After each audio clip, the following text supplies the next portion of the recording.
Chester, a massive welcome to the Life on Purpose podcast. Listen, thank you for the invitation. In the few minutes we spent together before the podcast, it's already been delightful. So I can't wait. Yeah, we've got a few shared common interests in rugby, in Canada, and in Rory Vaden. Yeah, that's true. Played rugby in high school, and you lived in my part of the world for a while in Vancouver and became a massive hockey fan, which I'm delighted to hear about. And yes, who doesn't love Rory Vaden? And nothing but great things to say about Rory. Yeah, no, absolutely. Well, I'm glad he brought us together like this. It was I came across your work via Rory and his team, so really, really great to connect. And your work is quite inspirational, and for leaders out there, it's going to be transformational. So for anybody that's listening up and this is your first time listening to Chester, I want you to go and follow him. And a couple of things or places you can do that is get on Apple Music or on Spotify, follow his podcast, Anxiety at Work, which there's also an amazing book, which is his most recent release. And he's published 14 books, 13 books? 14. That was number 14, Anxiety at Work. Yep. Incredible. So please do go and check those out. But let's chat about a little bit. If we rewind the clock just to get started, where did your career begin with leadership and business and all that fun stuff? Yeah, it's a fun story, and I'll try to make it short. I grew up in sales. I grew up in Canada. I was born in Edmonton, grew up in Vancouver. My dad was in radio. He grew up as a radio guy. He was an announcer, and then he went into management. And I have 4 older brothers. And of course, for us, that was magical because radio stations got free tickets to everything, right? The concerts and the CFL football games and the hockey games. And so we were living the life, eh? Well, my dad always said, look, nothing ever happens in business until somebody sells somebody something. So sell.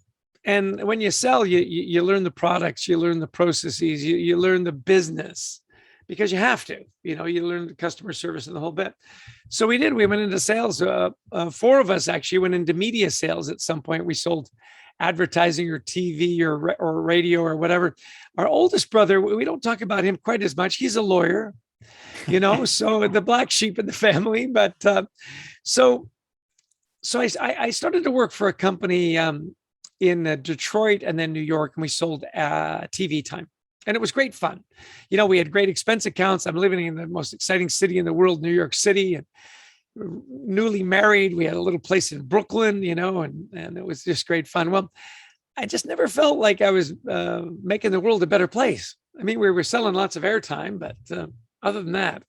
So I got a chance to work for a recognition company out of Salt Lake City, Utah.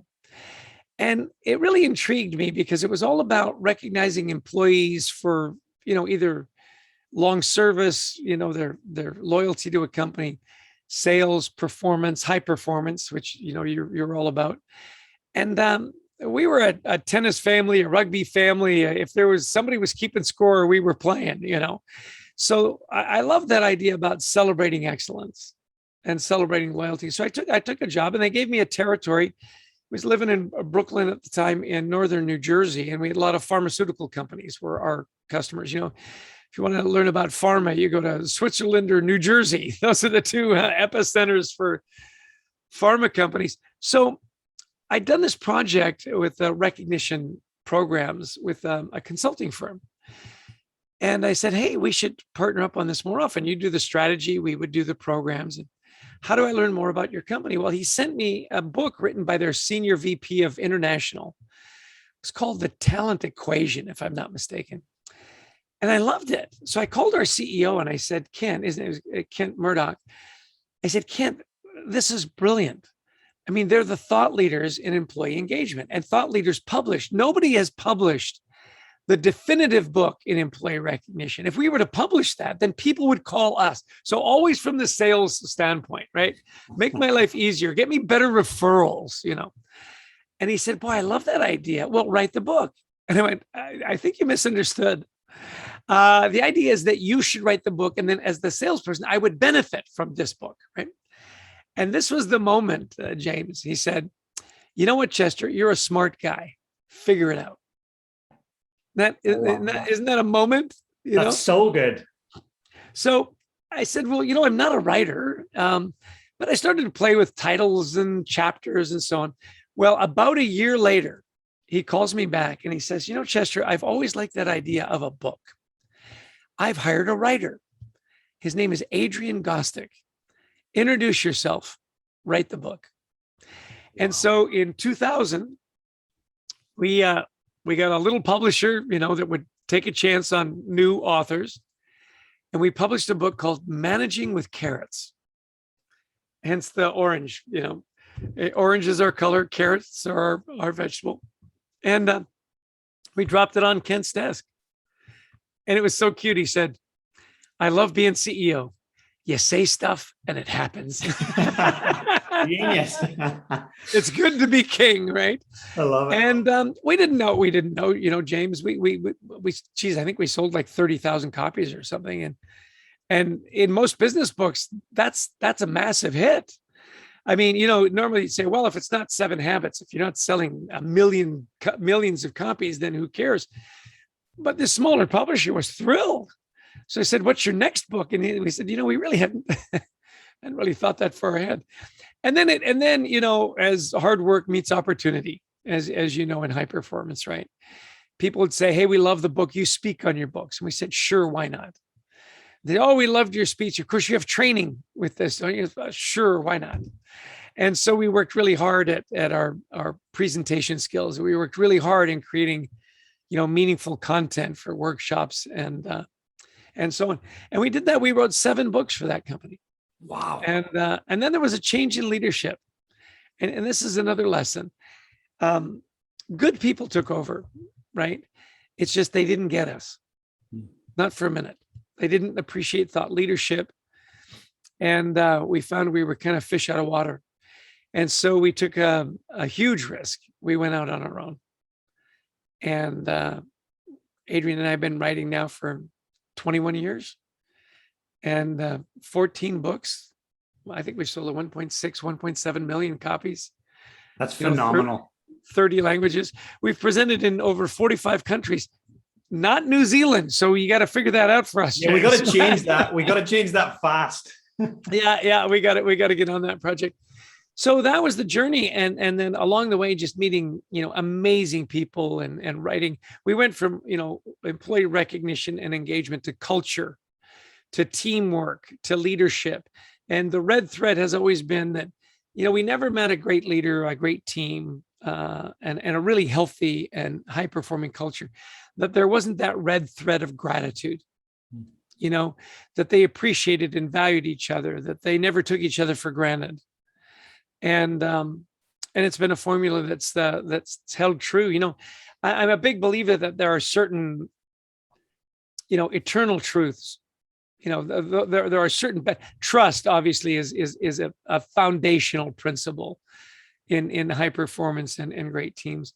And I honestly believe that gratitude is another one of those indispensable building blocks. If I don't feel valued, if I don't feel appreciated, if I don't value and appreciate the people around me, I think our chances for doing well go way down. So long answer to a short question. Hope that was helpful. That's amazing. Absolutely amazing. And let's think about maybe a team or an organization where you have really seen that trust and that red thread, as you say, of gratitude running through it. Has there been one team that you've interacted with or served or spoke with or just met that you're like, wow, they've got it. They exemplify what I write about? No question. I actually, there are several. I'll mention 3 or 4, and then we'll take a deep dive. But there's a wonderful restaurant chain here in the United States called Texas Roadhouse. 600 restaurants, 70,000 plus employees. Phenomenal team culture, phenomenal culture of gratitude, and I'll get into that in a minute. WD-40. You probably have a can somewhere in your garage. Yes, I do. Yeah, I never leave home without mine. I've got my travel size right here. I love it. Gary Ridge, who's the CEO there, has created a tribal culture. He says tribal is different than teammate, coworker. In a tribe, we defend each other, we eat together, we celebrate together. It's a deeper connection. Took that company from 250 million to 4 billion. I mean, wow. Just in 12, 13 years, stock we all should have bought 10 years ago. Yeah. And American Express, financial companies kind of take it on the chin when it comes to culture quite a bit. Ken Chenault, who we profiled in our book, Leading with Gratitude. Phenomenal culture. My son actually works at American Express and is a huge fan of the culture they've built there. And just to mention a few. And how do you build it? So let's say there's a CEO listening, or there's somebody that's in senior management going, I want to try and start a change here and lead with gratitude. How can someone actually start to implement that in a business? What does that look like? Well, you make a good point, James, and it's always easier when the change happens at the top, right? As you know, captain of a team, leader of a team. How many times have we seen, a football team, a baseball team, a hockey team, where it's basically the same players? They change the manager, and it changes the culture. Classic example of that, actually, we did a lot of fun work with the Philadelphia 76ers basketball team. And Scott O'Neill, the CEO at the time, builds phenomenal teams. I mean, phenomenal. You should have him on your podcast. He's brilliant. Just wrote a book, Be Where Your Feet Are. Life lessons, not just to be an extraordinary leader, how to really be an extraordinary person, a better husband, a better father. It was Scott that first taught us the principle of assume positive intent.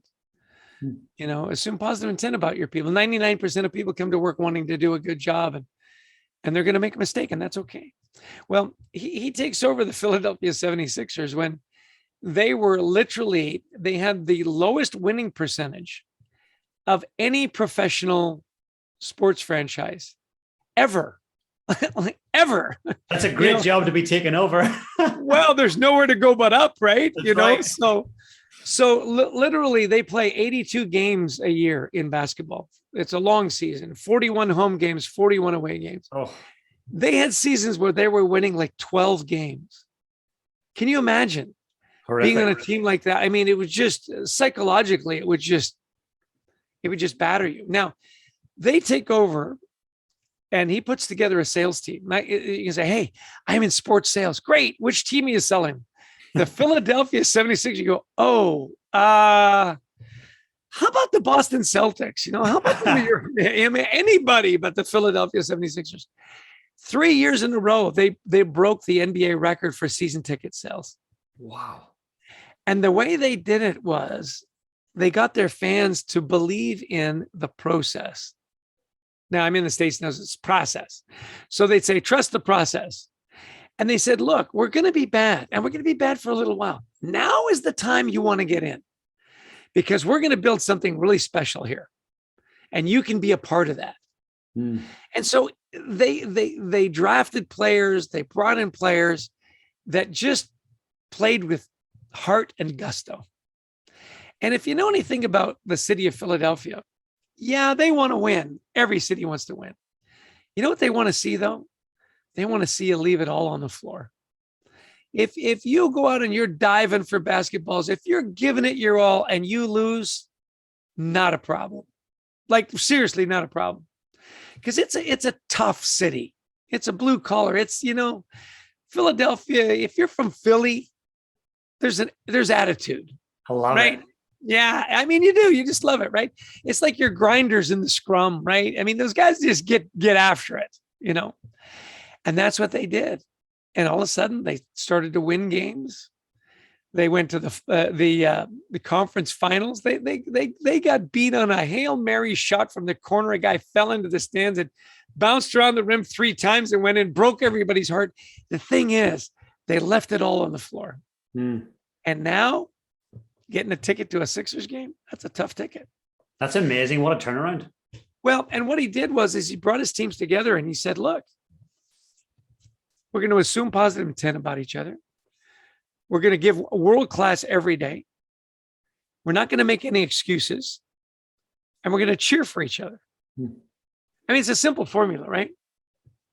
Yeah, there's no not complex, but sometimes that's exactly what a team needs, right? Well, sure. A simple message. And back to your question, how do you change a culture? How do you build that culture back up? Simple messaging. I'll never forget. This was years ago. We were working with a Silicon Valley, company, and said, we really want to emphasize culture and vision and values. We said, great. Well, so what are your core values? And the guy says, geez, we just had a retreat. We really codified our core values. I said, well, what are they? He said, well, let me go get them. Oh no. Oh no. which was the first indication that probably, and he comes back and he says, yeah, we have 12 core values. And I said, 12's too many. I said, Moses only had 10.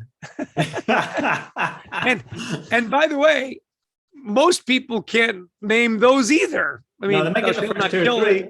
Yeah, I mean, everybody knows maybe half of them, right? So we worked really hard, the rule of three, which was another rule of Scott. I mean, world class, no excuses, cheer, rule of three. ABC 1, 2, 3, the Michael Jackson song, That's how the brain works, right? We remember things in small little chunks. Absolutely. Father, Son, Holy Ghost. So, and so you inculcate that, you make it very simple to remember. The concepts are simple. Now it's all in the execution, and that's where it's hard. And yet he would model it. When we first met Scott, he was at the NBA, and it was really interesting. He was in charge of season ticket holders for the entire league. And what he found is that the team in San Antonio would come up with a great marketing strategy or something, and then they wouldn't share it with the guys in New York because they were in competition with New York. He'd say, you're not in competition with New York. You're in competition with the other teams in San Antonio, with the restaurants, with the movie theaters. If you've got a good idea, share it. And so he did really simple things, Now, in hockey, you get an assist, right? The two guys that touch the puck before you score the goal. Basketball is the same thing. Do you know what they call an assist in basketball? They call it a dime. I don't know why. It's sports, right? He dropped a dime on him, right? He did all the work, passed it off, guy hits the shot. It's a dime. So Scott would do really simple things. He'd say, you find a best practice and you share it with the rest of the league, and I'll give you a dime, like 10 cents. The coin's this big. I love it. He said, I'm telling you, there were stacks of dimes in these cubicles. They would never spend them. Can't buy much with a dime anyway. Yeah. The point is the symbols, the celebration. Did you give it your all today? Were you world class? We don't make excuses, right? And we cheer for each other. My dad had a great saying. You should write this down, James. You're going to like it. I'm going to write it down. He says, excuses, even when valid, are never impressive.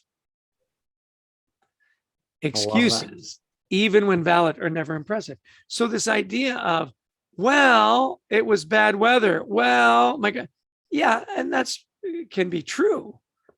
It's not impressive. I'll tell you what's impressive. The weather was bad. We had a flat tire. The car broke down, and we still got here 15 minutes early. That's impressive, right? Hell yes. No, I agree. Yeah. That's excuses, even when valid, are never impressive. I'm going to remember that.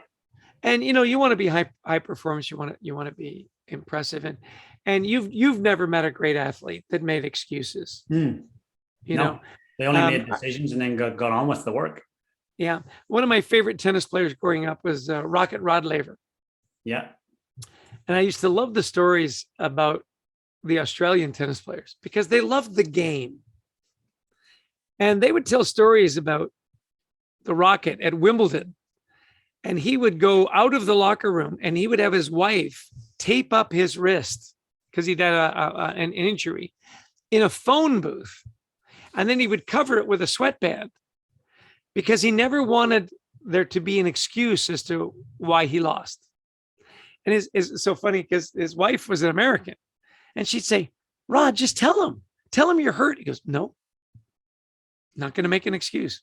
If I'm well enough to play, no excuses." I mean, you got to love that. That's an amazing mindset. Yeah. And when you come down to Australia, New Zealand, in Melbourne is the Rod Laver Arena, and it's just incredible. It's where they do the Australian Open, so you'll have to go and check it out. So this is my dream, James. So we go to Australia, New Zealand. We go to the Australian Open, and we stay there for a couple of months, right? Really absorb the culture. Then we go to Paris for Roland Garros.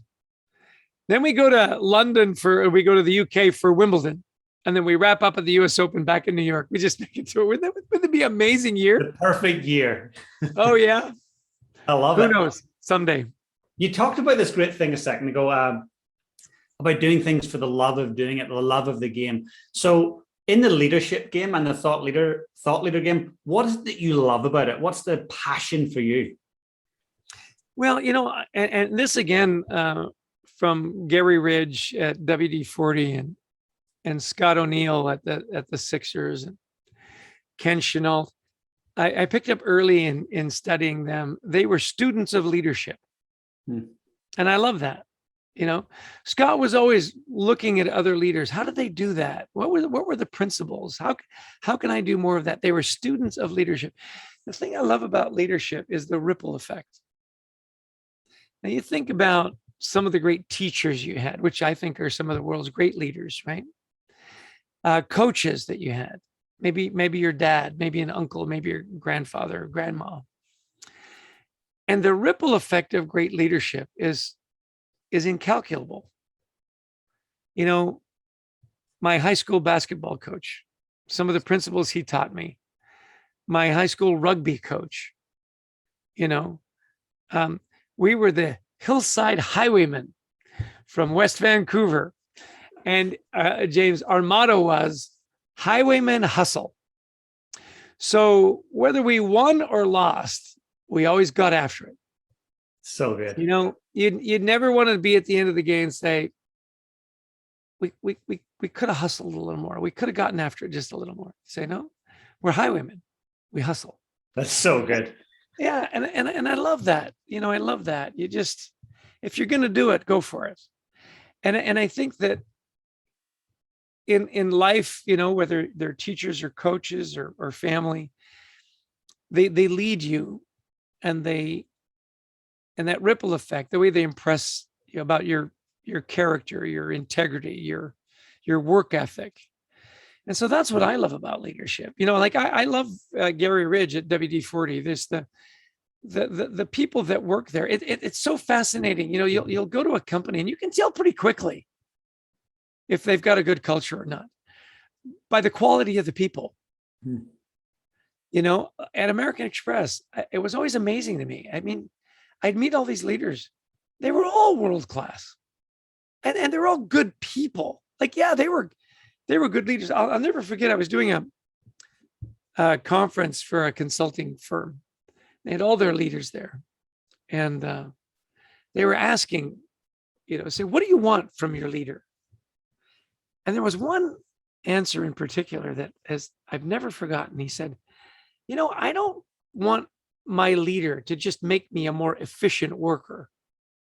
I don't want my leader to make me a better worker. I want my leader to help me become a better person.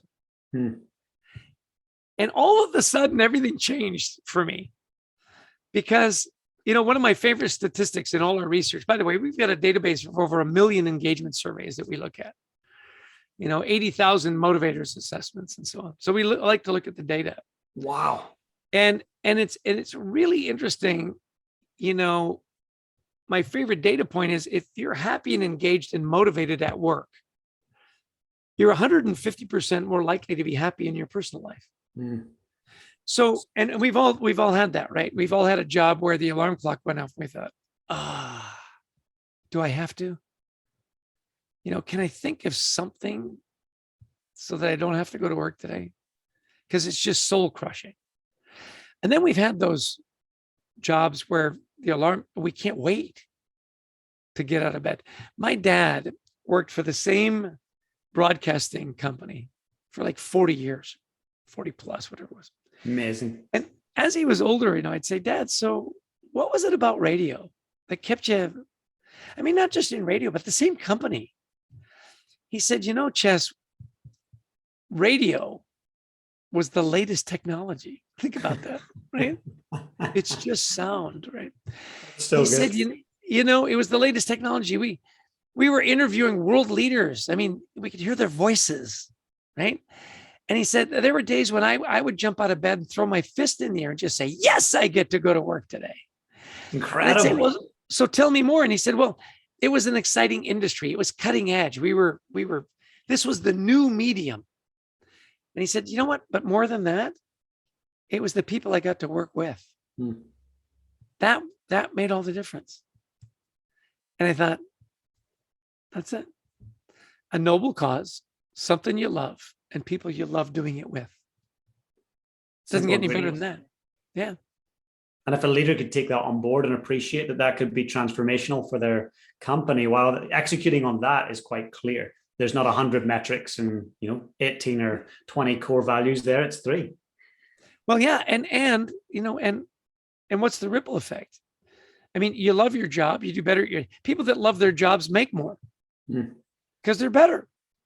And what that means is you can send your kids to university. You can buy a car, you can buy a house, you can go on a vacation, you can pass down, you can give to your favorite charity. You can, you know what I mean? I mean, you can be about doing good things, all because you had a leader that, it helped you become a more efficient worker, but sent you home happy.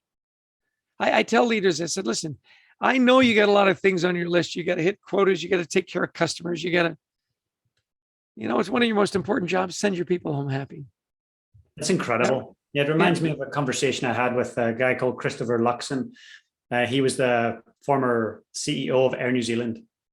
And he implemented this amazing thing where if someone in his workforce had experienced domestic violence, and here in New Zealand, we've got, I think, like the 3rd highest domestic violence rate on the planet, surprisingly.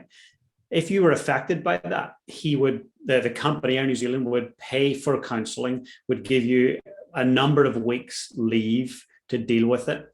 If you were the perpetrator of the domestic violence and you worked at Air New Zealand, you were also given free counseling and time off to recover and to fix your life and figure out where you need to take things. So I just thought that he as a leader was thinking more than the bottom line. It wasn't about Air New Zealand making X amount of dollars for their investors. It was actually, this is about the quality of the experience for the staff members. And year after year after year, they won best airline in the world.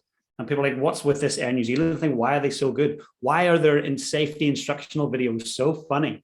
It all came from great leadership, and not just from the top, but right across all levels. So to me, that really rings true with what you just said. Yeah, I think it's very true, James. Gratitude attracts gratitude. We like to be with people that appreciate us, that care about us, that love us. I'll tell you a story. Adrian and I were privileged to write a book for Kent Taylor, not a name you'd know, but he's the founder of Texas Roadhouse Restaurants. I mentioned them earlier. 600 restaurants, 70,000 employees. Well, COVID hit. So it was one of the first things that shut down all the restaurants. Here in the States, 8 million, 5 million, 8 million, millions of people in the restaurant industry in a matter of days lost their jobs. Not one of them worked for Texas Roadhouse. Kent stepped up and said, you know what? I'm going to give up my $1 million salary. I'm going to kick in another 5 million of my own money. And we're going to pay everybody. Everybody, whether you can come to work or not. Because, before the vaccine, if I had elderly parents, if I was living at home in a restaurant, you got young people, right? That are bussing the tables and working in the kitchen and stuff. He said, we will pay you even if you can't come to work. And their whole premise was a party every night at Texas Roadhouse. Hand-cut steaks, everything made from scratch, the rolls just to die for, cinnamon butter. I mean, just ridiculous. Every kind of beer on tap. I mean, line dancing. And he hated takeout because you can't put a party in a bag. Takeout was maybe 5% of their business. Well, now it's got to be 100%. So he grabs everybody and says, look, we're not firing anybody and we're not closing down. So how are we going to make this work? Every morning, and that we could listen in on the calls. He'd bring his leaders together and say, what's working? What's working? What's working? All of a sudden, they were having parties in the parking lot. They figured it. Let me tell you something. In 4 weeks, they were profitable again. Wow. 4 weeks. Their stock went from like $80 and something down to like 18. It went up over 100. It went up over 100. Phenomenal. And here's why. Because if you work for Texas Roadhouse, you're a roadie, right? You work at a roadhouse, you're a roadie. Oh, good. And Kent did every job. He knew how to wash dishes. He knew how to cut a steak. He knew how to bus a table. He knew how to work the bar. And Kent loved hardworking folks. And he said, if you come and you work hard, and restaurant business is hard. That's hard. Very. We will never let you down. So while everybody else is unemployed, you've got a job. They've got a program at Texas Roadhouse called Andy's Outreach. Their mascot is an armadillo. I don't know if you know what an armadillo. It's like this desert rat, thing, and they put a cowboy hat on him and give him a 6-shooter. And Andy's Outreach is the employee assistance program. So if all of a sudden it gets really cold and you've got a heating bill you can't pay, you go to Andy's Outreach, they'll pay your bill. You're a waitress and you get in a car wreck and you need a car, they'll buy you a car. It all started because there was a dishwasher who was deaf. And he was this hardworking guy washing the dishes. And he died all of a sudden from a heart attack, unexpectedly. And you don't make a lot of money washing dishes. His family couldn't pay for the funeral. And so the Texas Roadhouse executives got together and said, that's not right. They gathered the money, they paid for the funeral, they took care of his family, and they said, and we can do better than that. He said, if you take 50 cents out of your paycheck, we'll match it for Andy's Outreach. They started the fund with a couple $100,000. Now they have a restaurant in Logan, Utah that generates over $1 million a year, and 100% of that profit goes to Andy's Outreach. Incredible. Now, you tell me, you're working hard, something goes wrong, and your boss at work steps up and says, we got your back on this. So when the pandemic hits, what did every one of those roadies do? What do you need, boss? What do you need? How are we going to do this? Let's figure it out. Brilliant. That's amazing. Like unbelievable. A great lesson for leaders out there, and also for staff. Like when you give that respect, love, commitment, it's returned, and giving it with no expectations. That's an amazing example. Yeah. And by the way, the audio book, the book is called Made from Scratch. If you're listening, download Made from Scratch. It's the improbable success of Texas Roadhouse. It's the Kent Taylor story. Adrian and I did the research and actually wrote the book for him. It was one of the great honors of our life to write that book, because Kent didn't survive the pandemic. Very tragic. I'm sorry to hear that. That's an amazing contribution to society that he has made, and you guys have been a part of that journey. So yeah, please, if you are listening, go and download Made from Scratch. That's incredible. I'll make sure to put it in the footnotes as well. And let's talk a little bit about your more recent work. So anxiety at work, to me, that's like a really important thing to chat about, because anxiety is on the increase. I think it was like 700,000 cases of anxiety last year, which leads to other issues, which leads to, depression and suicide and all these awful things. So anxiety at work, what is it, and what do we need to be thinking about as leaders, and how do we help move things forward? Yeah. Well, if you're watching the video portion, I just got to hold up the copy of the book. I love it.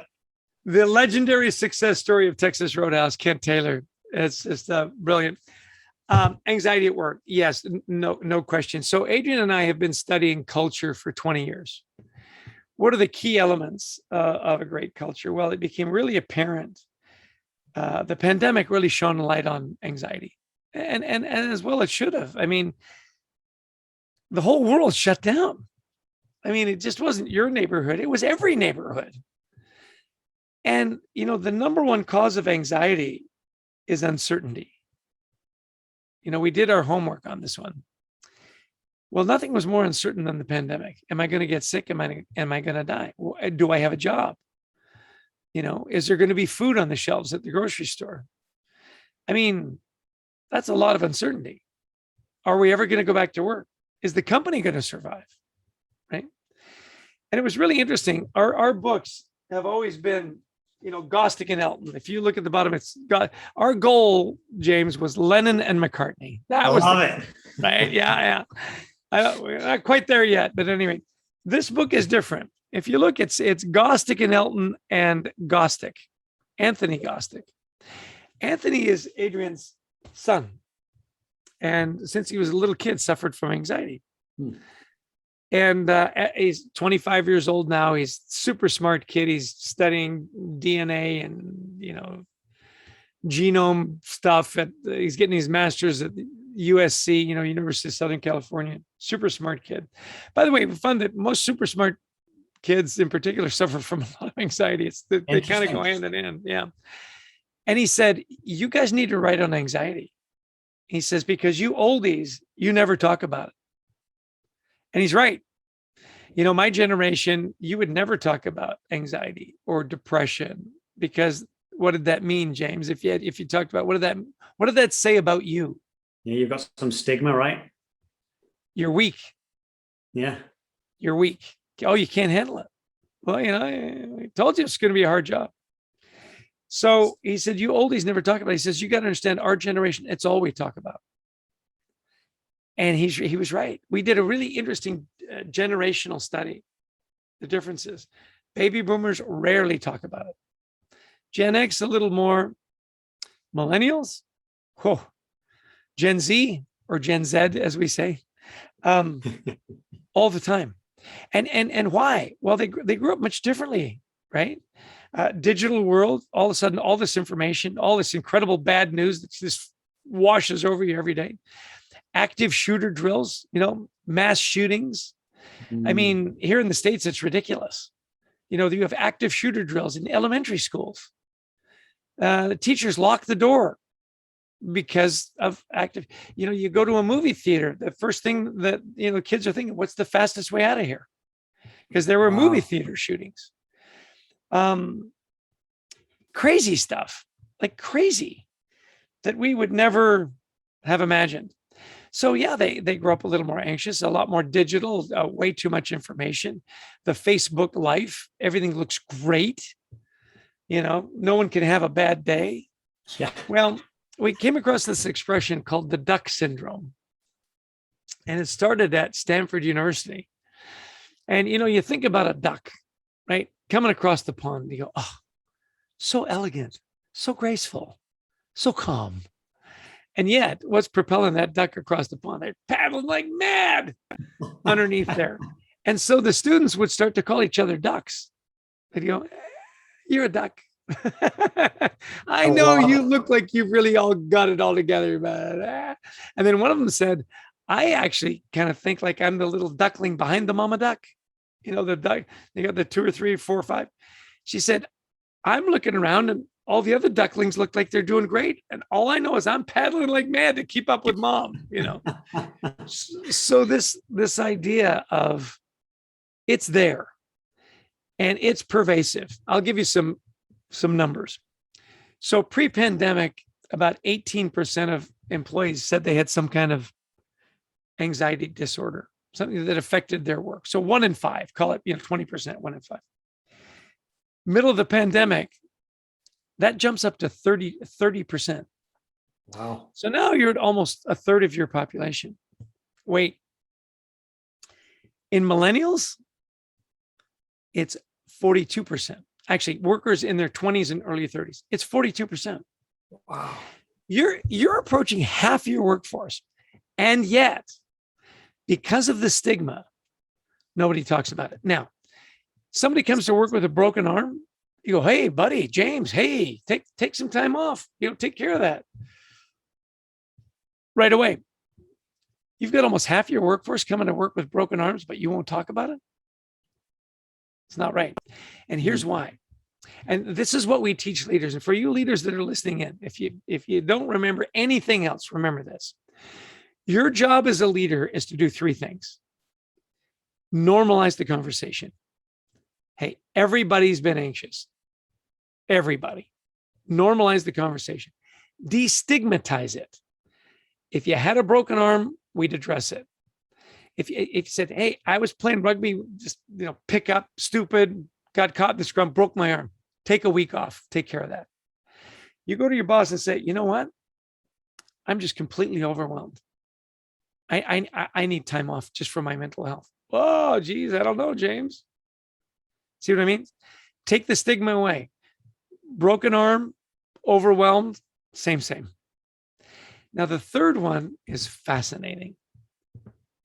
If you'd asked me 3 years ago, 4 years ago, what are the characteristics of truly great leaders? I would have said, well, master communicator, master motivator, right? Paints the vision of taking taking charge, a brighter day. James, if you ask me now, there's only one characteristic that matters. And if you don't have this one, none of the rest matter. And it's empathy. If you can't lead with empathy, it's game over. It's literally game over. Now, there's a difference between empathy and sympathy. I'm going to put you on the spot. James, what's the difference between sympathy and empathy? So for me, right on the spot, if I was to think about that, so sympathy is me, an inner feeling of me as the leader, feeling sorry for this individual situation, like, oh, they're disadvantaged, or they're injured, or they're suffering. I feel sorry for them.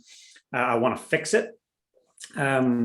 Whereas for me, empathy is like, hey, let me jump into their shoes and walk a day in their life and try and figure out, well, what is it that they're challenged with? Why is it challenging? And how can I partnership or support them with that journey forward?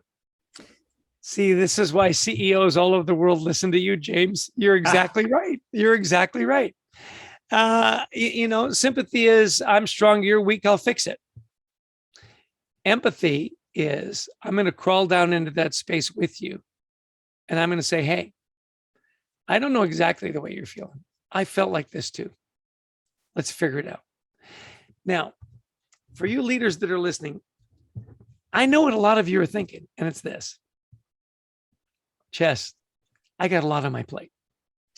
I got customers. I got supply chain issues. I got quotas. I got competitors breathing down my neck. I get that this is a nice to have. I am not a certified counselor. I don't have a degree in psychology. I am not a father confessor. These are soft skills and nice to have. I can't add this to my leadership plate. And the answer to that is, yeah, I get that. And so do your people. They know you're not a certified counselor or psychologist. They want you to do one thing.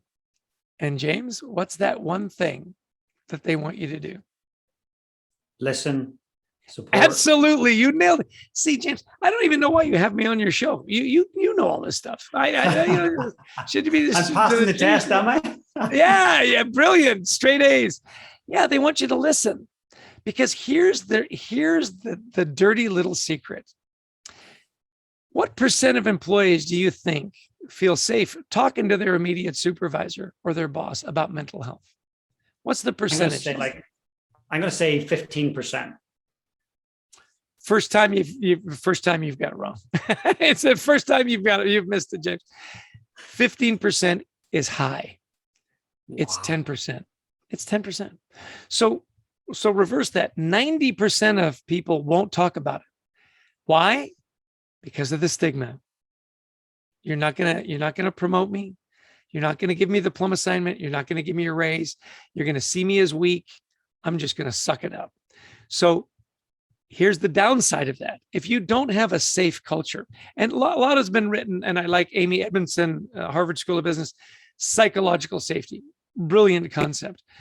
The pandemic, I think, has asked us to up our game to emotional safety.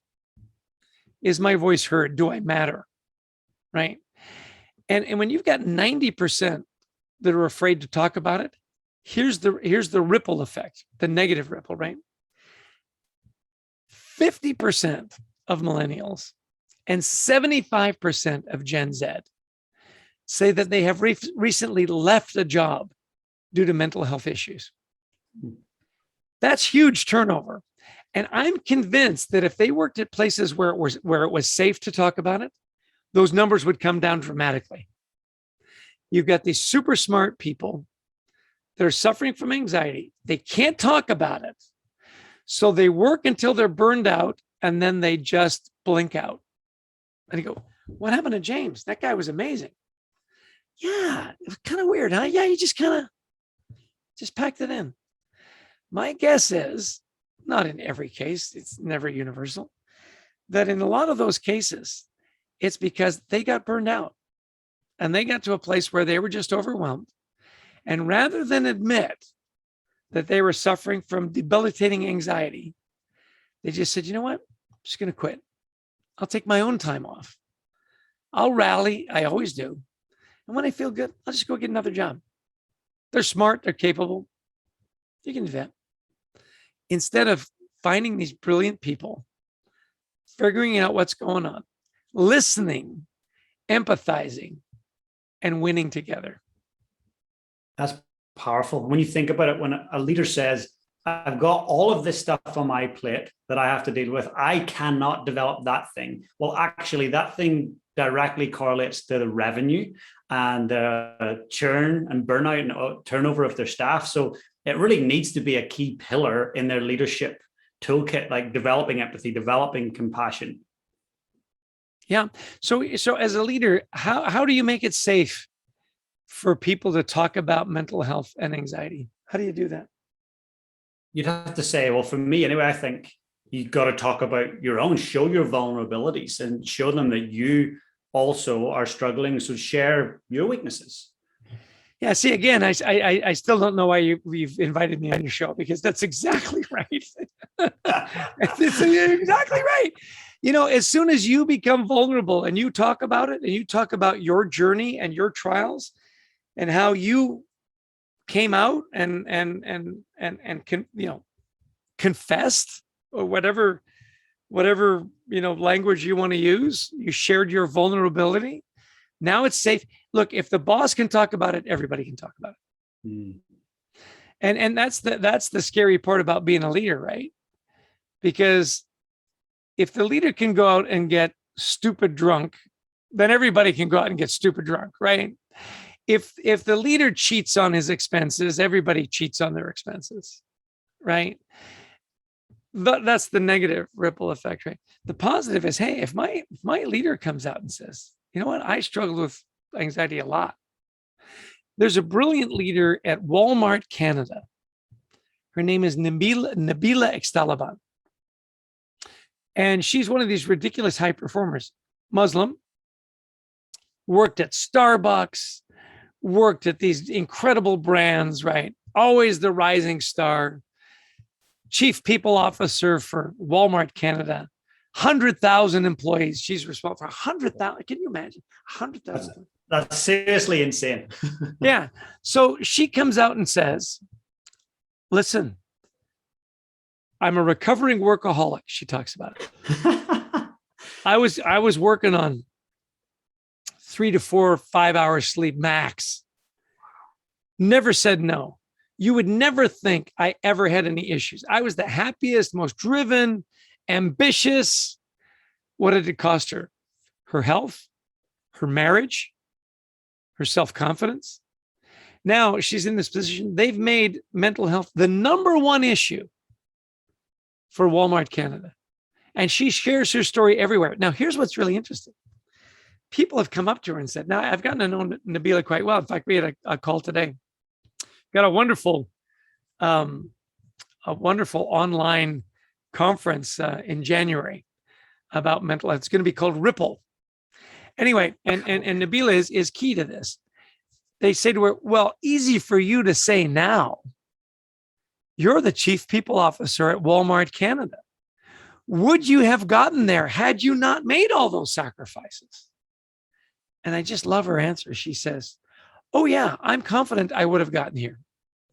It would have taken me longer. And knowing what I know now, I would make that trade. Wow. That's powerful. That's incredibly powerful. What an answer. Yes, there's a lot to be said. I was reading some studies on karoshi. So obviously the Japanese have actually got a term that means death by overwork. And it's a bit of a pandemic there in Japan. So a young 31-year-old journalist, Miwa Sado, was found dead with her phone in her hand, mobile phone, and she'd logged 159 hours of overtime that month. So roughly 40 hours a week of overtime she had logged. And so I was just like, why does this happen just in Japan? And I was like, no, actually, I remember a story about Arianna Huffington collapsing due to burnout and overwork. She broke her cheekbone. She woke up in a pool of blood. And that really was a wake-up call for her. And she started, I think it's called Thrive Global, a whole campaign. Yes. So what a wonderful coincidence.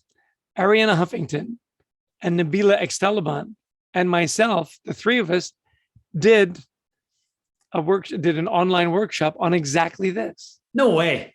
Yeah. I mean, it's so funny that you would bring up Arianna Huffington. That's incredible. So you can see that what's normalizing the conversation now, we talked about tennis, right? I grew up in a tennis family.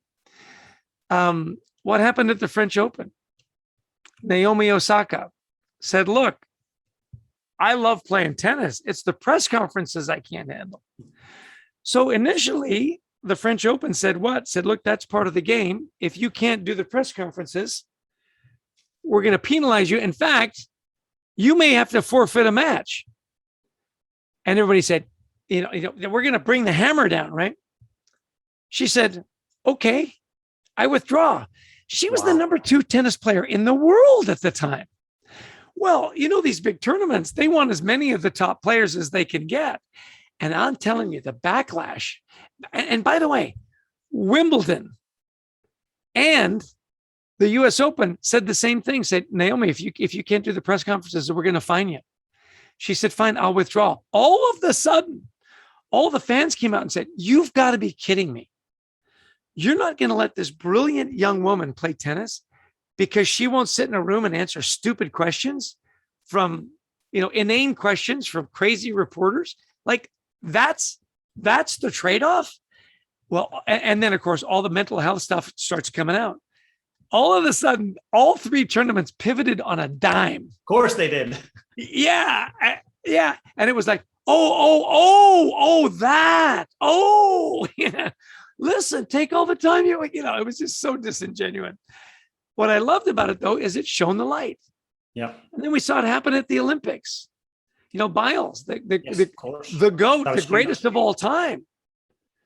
And then actors and musicians and, I live in New Jersey and New Jersey is famous for pharmaceutical companies.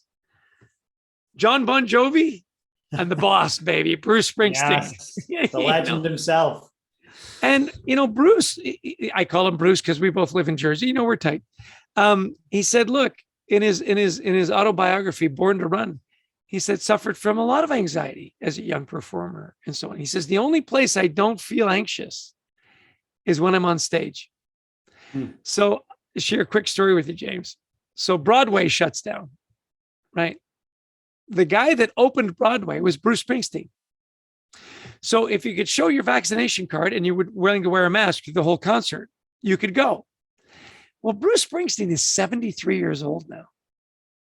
And the reason they could open with his show is because it's a piano, it's a guitar, it's a mic.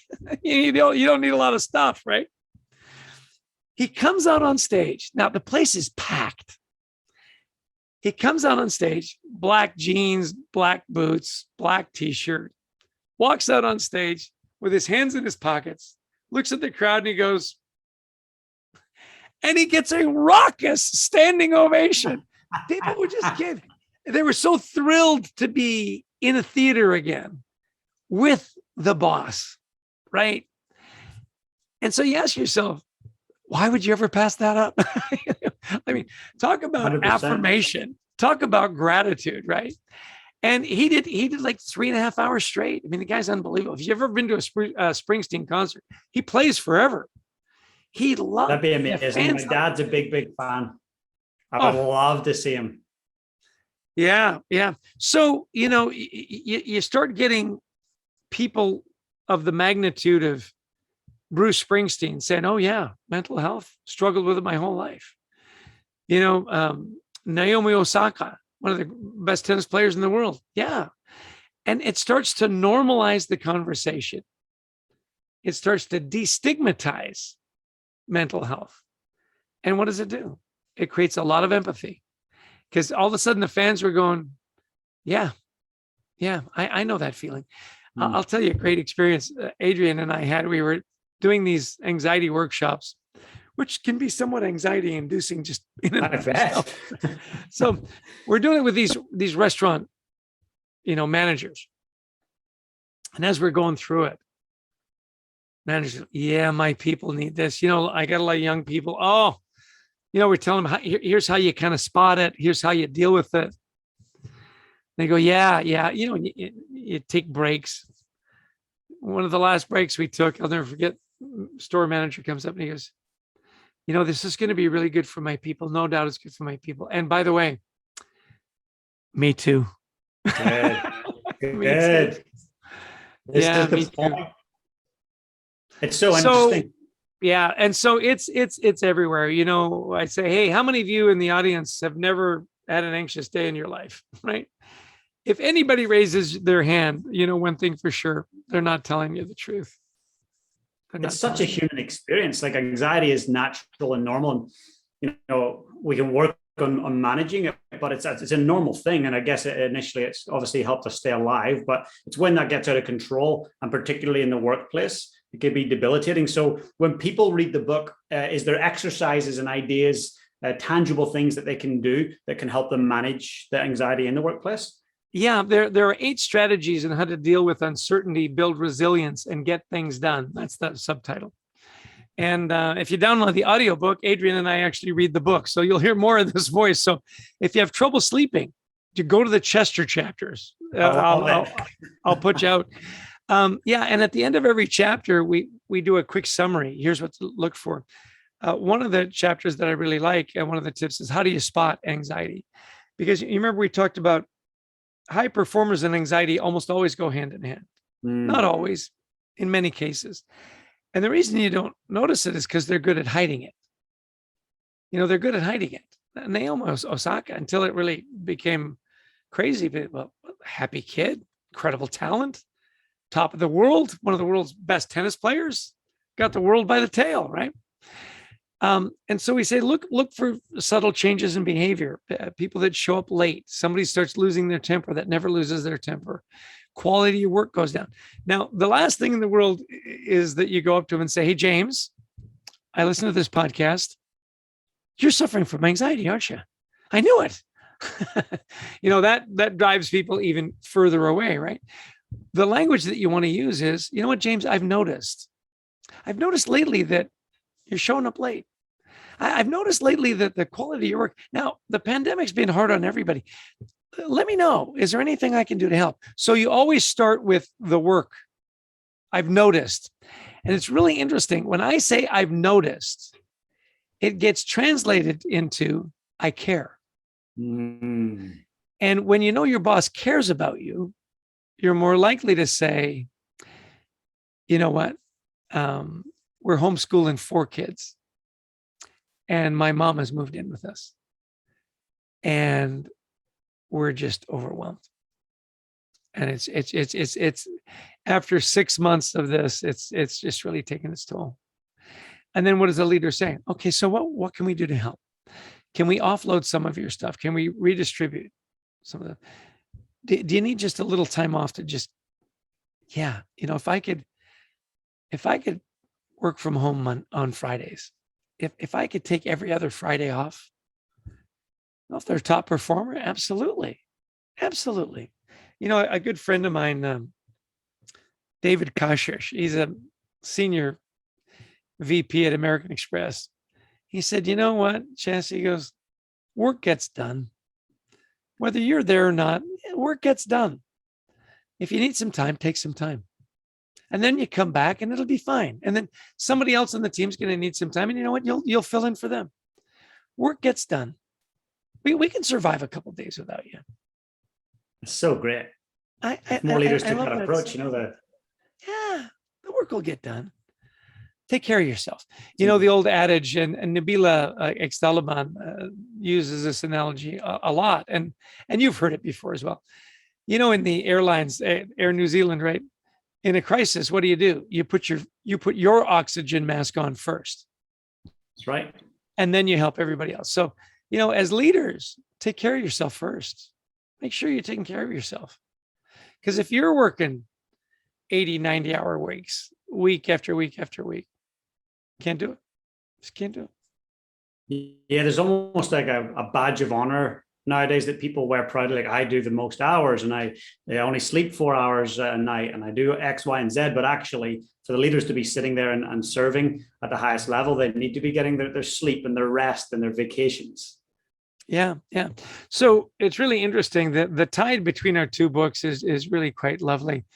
You know, leading with gratitude, we've got 8 strategies there on how to lead with gratitude for extraordinary results. And anxiety, we've got 8 strategies. Well, the 8th strategy in anxiety is use gratitude. And so it's a nice tie. You know, the human brain isn't wired to keep you happy. It's wired to keep you safe. Yep. That's why negative news gets so much attention, because we're on the lookout for what could possibly go wrong as opposed to what could possibly go right. You know, when was the last time somebody said, hey, what could go right? Nobody says that. Hey, what could go wrong, right? So we're always on the lookout. We're always, you know, afraid, right? So you can't hold 2 emotions at the same time. Yeah. So you're either in a state of gratitude or you're in a state of anxiety. Well, choose gratitude, right?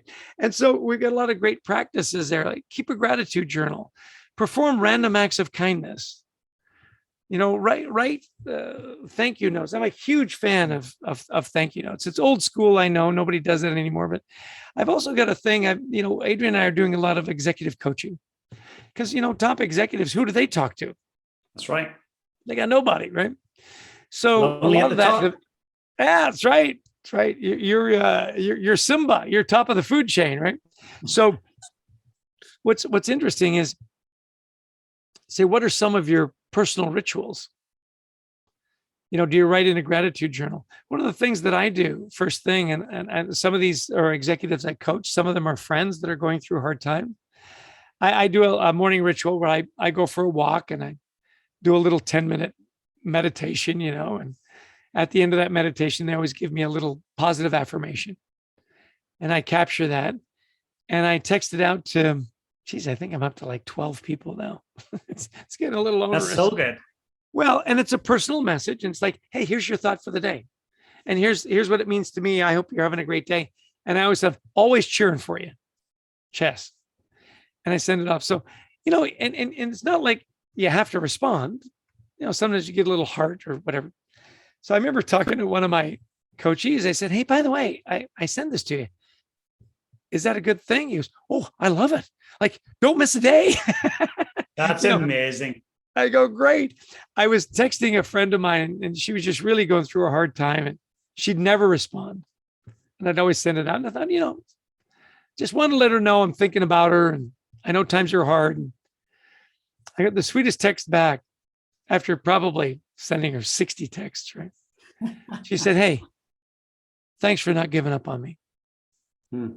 That's amazing. Made my day.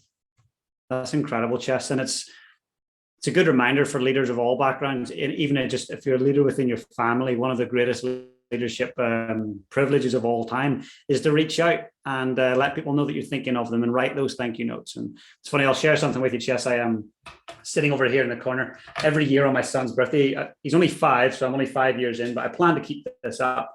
I write him a handwritten letter, and I'll just show you my terrible handwriting. So I write him a handwritten letter every year saying what's going on in his life and this time of the year. I print out a bunch of photos, old school, of what's happened and in his life and in the family's life. And I'm going to give them to him when he's an adult, and maybe when he's in his 30s. And I just think documenting things and acknowledging things and connecting with people in a written form, it's an old-fashioned way of communicating, but it's a really deep and sincere and thoughtful way to communicate. So I love that that's part of what you do and who you are. Yeah. Oh, listen, he'll treasure those. You know, I'm a huge fan of journaling. And let me find, oh wait, I took it to the city with me. Yeah, here it is. So I lived in Italy for 2 years. Fabulous. As part of my, I was a missionary for my church, in Southern Italy. And it's so great. In my church, they can send you anywhere. And I always joke that when you open that letter and it says, you're 19 years old, you got to spend 2 years in Southern Italy. I go, that's when you know Jesus loves you, So I love the old school, the handmade papers and so on. This is a glass bookmark that I picked up in Venice, Venezia. Stunning. And I love, keep I'll put little, tickets to hockey games and theaters and little thank you notes and stickers. And I've got 40 of these. That's amazing. And I write them, basically for me. And yet I'm hoping at some point my kids will, I've told them that I put money in some of the pages. So at least you should go looking for treasure. But I got to share this one with you. It's really funny. So it's got these little latches and it's very like Arabian Nights, right? So I was out visiting my son, Garrett, in Wichita, Kansas. And we went to church together and I bring it and I write it in church. The sermons in church aren't always engaging. So I want to be productive. Anyway, I left it on the pew. We're almost back to his place. I said, geez, we got to go back. So we went right back while everybody had left. It was all kind of locked up and I couldn't find it. I said, oh, well, somebody's turned it in. Like, who wants it, right? So we did. We found a guy and he says, oh, yeah, it's in the lost and found. He goes, I'll go get it. Meet me at my house, right? So he gives me back this journal. And I said, so what parts of the journal did you like? Like, did you read? And he goes, are you kidding? I was afraid to open it, that some evil spirit was going to come out and grab me by like the curse of the Elton journal, So that's so good. I love it. I'm a big fan of handwritten notes and letters. And, what the message is with that, James, is I took the time. I care. Right. And people say, yeah, but is it timely? Like, a text is really timely. It's, right away. I said, the thing about a letter or a handwritten note is it's always timely. And here's why. Because when it arrives, people put it aside and then they go, oh, now I've got time. And they read it. I've got all kinds of, some of my favorite thank you notes, I put them in my journals. Right. And my kids, long after I'm dead, they'll go, hey, look what they said about dad. Look what dad said about somebody. When my kids were off at university, I would write them a letter every week. And it was always interesting to me when they came back from university, they'd have all their stuff and here are the textbooks that I was going to cash out or the clothes I'm going to throw away. Here's my box of letters from my dad. They never throw them away. They always keep them. It's lovely. That's amazing. And to me, that's what it's all about. That's fatherhood leadership. One of the most important things of all time. I love it. That's amazing. And Chester, where can people connect with you? So I know that there's going to be a lot of people just hooked now. They'll want a lot more of you. So I know that on LinkedIn, you've got an incredible community. So how can people follow you and get into your community there in LinkedIn? Yeah, LinkedIn is a great place. We've got lots of followers there. We're constantly publishing. I post a little gratitude photo every day. It was so funny. I started in March and I said I'd do it for a year. And then I couldn't stop. So I keep doing it. So follow me on LinkedIn. We've got twice a month, we publish a newsletter called the Gratitude Journal. And we've got 123,000 subscribers. We bring in guest authors. Incredible. In fact, I just got a note today. We did we bring in other authors and they'll help write the message on the newsletter. And I think it's 3 or 4 times now it's been the thought of the day on LinkedIn, which is always lovely. We also have a podcast. We promote the podcast in the newsletter, Anxiety at Work. Always free. So LinkedIn, the Gratitude Journal, and Anxiety at Work. We also have a website called thecultureworks.com. Cool. When your culture works, everything works. And that's where a lot of our speaking and writing and training, and we're doing a lot of executive coaching now as well. So the books, the speaking, and the courses and the coaching. So that's amazing. People are so fortunate that you're putting it out there and that you are accessible. And anybody that's listening, please go and subscribe to the podcast and leave a review and get on LinkedIn and follow on LinkedIn and go and visit the website, please. I'll put all the links in for those that are listening. I'll put it in under the YouTube description. I'll also put it on all the footer notes of our on Instagram and so forth. And also, Chester, I've got one question for you before we finish up. So if you had to give a piece of advice to your children or grandchildren, and that advice was around, hey, dad, granddad, how do I lead a life of purpose? What would your answer to that be? Wow, that's why didn't you just ask me what's the purpose of life? I mean, come on, James.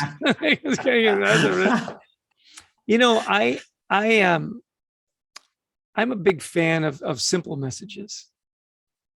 And I'm going to share with you another book. I don't have it handy. I should. I always have one here.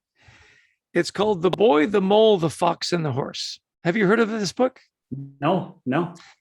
It's a children's book. It's written for children between the ages of 80 and 8. So pretty much everybody listening to this podcast qualifies. It's an artist. He's in Northern England, Charlie Mackesy. And he's got these beautiful sketches. And it's the story of a little boy, and he's going into the wild, and it's scary. And he befriends this wise old mole. They free a fox from the snare. And then they add to their tribe this big, giant, gentle horse. And there's a couple of messages in there that have really stuck with me that I'm teaching my grandkids. And the little boy and the mole are sitting on the branch of a tree. And the mole asks the little boy, what do you want to be when you grow up? And the boy says, kind. And if you want to live a purposeful life, if you want to really develop deep relationships, be kind. It costs you nothing. Later in the story, they go through the storms and they're exhausted and they're soaking wet. And the little boy is laying on the back of the horse. And he asks the horse, what's the bravest thing you've ever said? And the horse says, help. He said, asking for help doesn't mean you've given up. It means you're refusing to give up. And so the second part of leading a wonderful and purpose-driven life is don't be afraid to ask for help. My dad had an expression. He'd say, Chess, you be good to everybody. Everybody's having a tough day. You don't know people you pass on the street, people that work with and for you. You don't know what they're going through. You don't know if they're having trouble at home, trouble with their health, trouble with their kids. Here's what you do know is that the time that they spend with you, they can feel valued. They can feel like their voice is heard. You were kind. You were encouraging. They mattered. I love that message from my dad. You be good to everybody. Everybody's having a tough day. Being kind costs you nothing. And when it gets tough, don't forget, the people that love you will rally. Don't hesitate to ask for help. And you know what, James? That's my story, and I'm sticking to it. That's stunning. Yeah, so that's amazing. I think, for your grandkids, if they eventually listen to this or they hear this somewhere else, that's going to be so profound and impactful. But also for anybody that's listening to this, that's incredible. So I want to say thank you for being so vulnerable and open and sharing that. That's incredible. And thanks for taking the time to connect. You bet. Hey, listen, I'm a rugby player from way back. So this has been a delight to actually, I live in the States for so long now. Nobody knows rugby in the States, like nobody. So it's great to know that, as an old scrum half, I've got the winger out there that's got the speed up and down the pitch. Listen, James, this has been delightful. Thank you for your energy and your positivity and the good works that you're doing there. Adrian and I are always humbled when we get asked to be on people's podcasts, that you would share your platform so that we could talk about leadership and gratitude and make it safer to talk about anxiety. That's a ripple effect that we never take for granted. And so I'm honored and grateful for your time and your work, and that you would think that I could add something for your listeners to make a difference. So from from one gratitude leader to another. Thank you. Thank you very much. Hey guys, if you enjoyed the content today, please smash that subscribe button below. And if you want to become part of my community, I've got an amazing free Facebook group. Please come and join us. The link is in the description below. And also, if you've got any questions about today's session, I'd love to know. Just comment below and I'll be sure to get back to you guys. Have the most amazing day.